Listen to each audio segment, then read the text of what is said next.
इतर 26 अशी सध्याची आकडेवारी नगराध्यक्षपदाची आपल्याला पाहायला मिळते। बारामतीमध्ये अजितदादांचा करिश्मा हा चाललेला आहे। बारामतीमध्ये 8 जागांवरती राष्ट्रवादीने आघाडी घेतली आहे, तर देवरुख आणि गुहागरमध्ये म्हणजे कोकणात भाजपचा झेंडा फडकलेला आहे। इथे भाजपने विजय मिळवलेला आहे।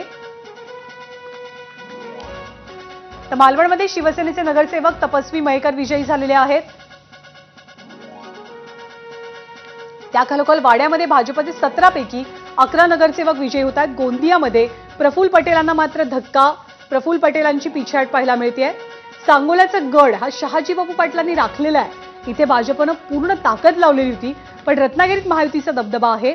देवरुख आणि गुहागरमध्ये भाजपचा झेंडा फडकल्याचं चित्र सध्या पाहायला मिळत आहे। बुलढाण्याच्या लोणारमध्ये काँग्रेसच्या मीराताई मापारी या विजयी झाल्यात। तर रत्नागिरीमध्ये महायुतीने कामगिरी करून दाखवली। रत्नागिरी, चिपळूण, खेड तिन्ही ठिकाणी शिवसेनेने विजय मिळवला, तर देवरुख आणि गुहागरमध्ये भाजपचा झेंडा फडकलेला बघायला मिळतोय। बुलढाण्यामध्ये काँग्रेसची बाजी, लोणारमध्ये मीराताई मापारी यांनी विजय मिळवलाय। भाजप सध्या 111 ठिकाणी 267 पैकी 111 ठिकाणी भाजप आघाडीवर, शिवसेना 48, राष्ट्रवादी 40। मालवणमध्ये भाजप नगरसेवक मंदार केणी हे विजयी झालेत, तर शिवसेनेच्या नगराध्यक्षपद उमेदवार ममता वराडकर मालवणमध्ये जिंकले आहेत।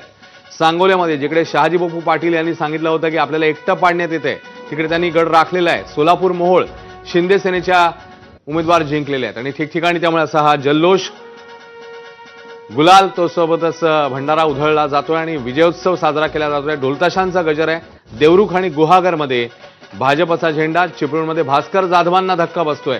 युतीचे उमेश सकपाळ जिंकलेत। चिपळूणमधली अपडेट, भास्कर जाधव हे तिकडे कोकणामधले ठाकरेंच्या सेनेचे एकमेव आमदार आहेत, त्यांना धक्का बसतोय। मालवणमध्ये शिवसेनेच्या नगराध्यक्षपदाचे उमेदवार या जिंकलेले आहेत, तर भाजप 111, शिवसेना 48, राष्ट्रवादी 40 अशी सध्याची स्थिती आहे। नगराध्यक्षपद एकूण जागा 267, ज्याच्यातली ही आकडेवारी समोर आली आहे। काँग्रेस 20 ठिकाणी, राष्ट्रवादी शरद पवार पक्ष 13, ठाकरे सेना 9, इतर 26।